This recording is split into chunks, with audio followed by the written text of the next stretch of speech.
kid, you get asked this one particular question a lot. It really gets kind of annoying. What do you want to be when you grow up? Now, adults are hoping for answers like, I want to be an astronaut, or I want to be a neurosurgeon.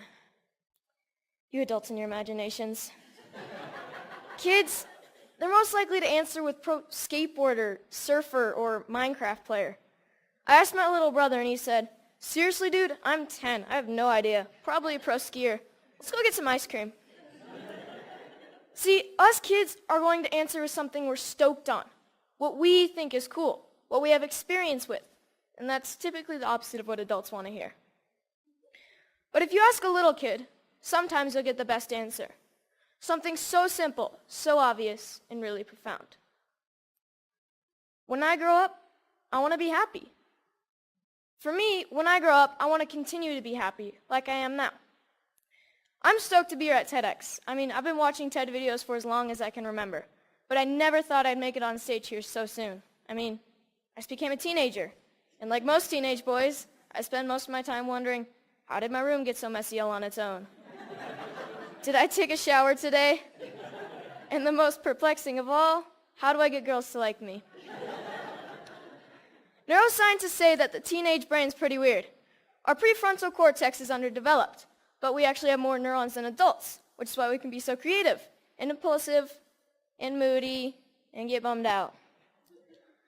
But what bums me out is to know that a lot of kids today are just wishing to be happy, to be healthy, to be safe, not bullied, and be loved for who they are. So it seems to me when adults say, what do you want to be when you grow up? They just assume that you'll automatically be happy and healthy. But maybe that's not the case. Go to school, go to college, get a job, get married, boom. Then you'll be happy, right? We don't seem to make learning how to be happy and healthy a priority in our schools. It's separate from schools. And for some kids, it doesn't exist at all. But what if we didn't make it separate? What if we based education on the study and practice of being happy and healthy? Because that's what it is, a practice, and a simple practice at that. Education is important, but why is being happy and healthy not considered education? I just don't get it. So I've been studying the science of being happy and healthy. It really comes down to practicing these 8 things: exercise, diet, nutrition, time in nature, contribution, service to others, relationships, recreation, relaxation and stress management, and religious or spiritual involvement. Yes, got that one.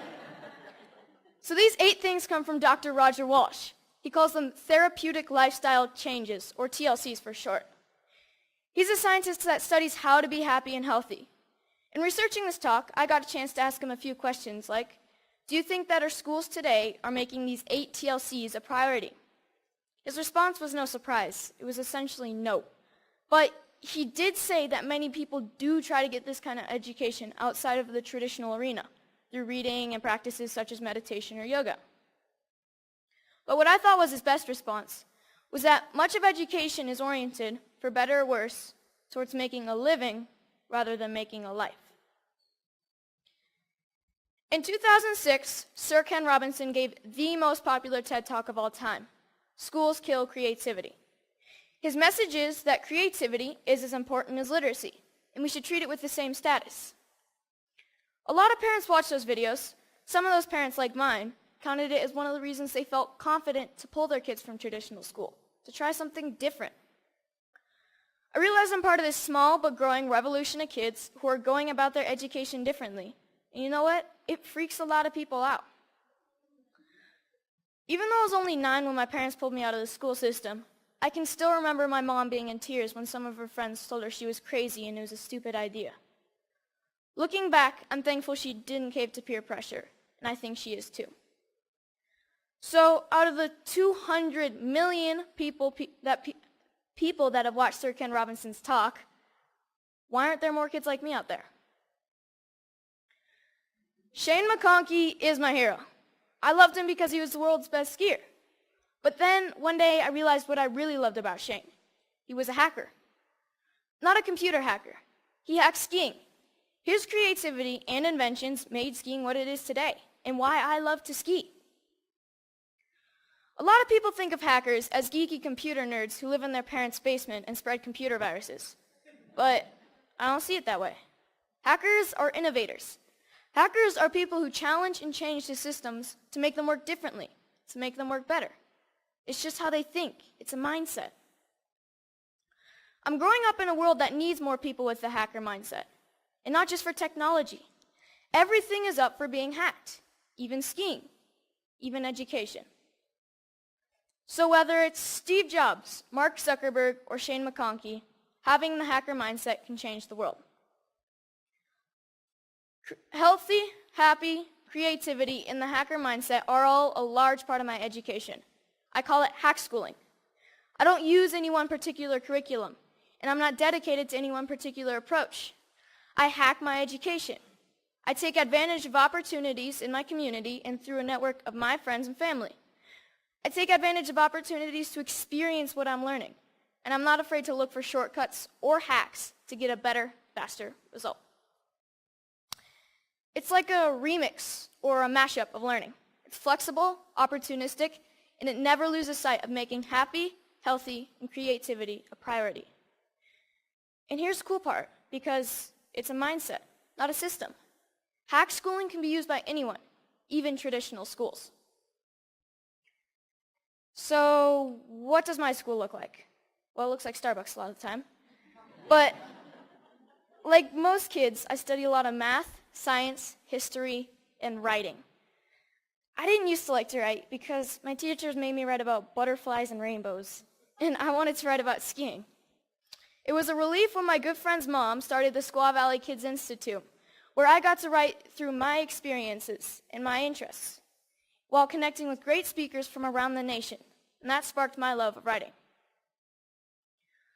I realized that once you're motivated to learn something, you can get a lot done in a short amount of time, and on your own. Starbucks is pretty great for that. Hacking physics was fun. We learned all about Newton and Galileo, and we experienced some basic physics concepts like kinetic energy through experimenting and making mistakes. My favorite was the giant Newton's cradle that we made out of bowling balls, I think. No, bocce balls. We experimented with a lot of other things like bowling balls and even giant jawbreakers. Project Discovery's ropes course is awesome and slightly stressful. When you're 60 feet off the ground, you have to learn how to handle your fears, communicate clearly, and most importantly, trust each other. Community organizations play a big part in my education. At High Fives Foundation's Basics program, being aware and safe in critical situations, we spent a day with the Squaw Valley Ski Patrol to learn more about mountain safety. Then the next day, we switched to science of snow, weather, and avalanches. But most importantly, we learned that making bad decisions puts you and your friends at risk. Young Chautauqua brings history to life. You study a famous character in history until you can stand on stage and perform as that character and answer any question about their lifetime. In this photo, you see Al Capone and Bob Marley getting grilled with questions at the historical Piper's Opera House in Virginia City, the same stage where Harry Houdini got his start. Time in nature is really important to me. It's calm, quiet, and I get to just log out of reality. I spend 1 day a week outside all day. At my Foxwalker classes, our goal is to be able to survive in the wilderness with just a knife. We learn to listen to nature. We learn to sense our surroundings. And I've gained a spiritual connection to nature that I never knew existed. But the best part is that we get to make spears, bows and arrows, fires with just a bow drill, and survival shelters for the snowy nights when we camp out. Hanging out at the Moment Factory, where they hand make skis and design clothes, has really inspired me to one day have my own business. The guys at the factory have showed me why I need to be good at math, be creative, and get good at sewing. So I got an internship at Big Truck Brand to get better at design and sewing. Between fetching lunch, scrubbing toilets, and breaking their vacuum cleaner, I'm getting to contribute to clothing design, customizing hats, and selling them. The people who work there are happy, healthy, creative, and stoked to be doing what they're doing. This is by far my favorite class. So this is where I'm really happy. Powder days. And it's a good metaphor for my life. my education, my hack schooling. If everyone skied this mountain, like most people think of education, everyone would be skiing the same line, probably the safest, and most of the powder would go untouched.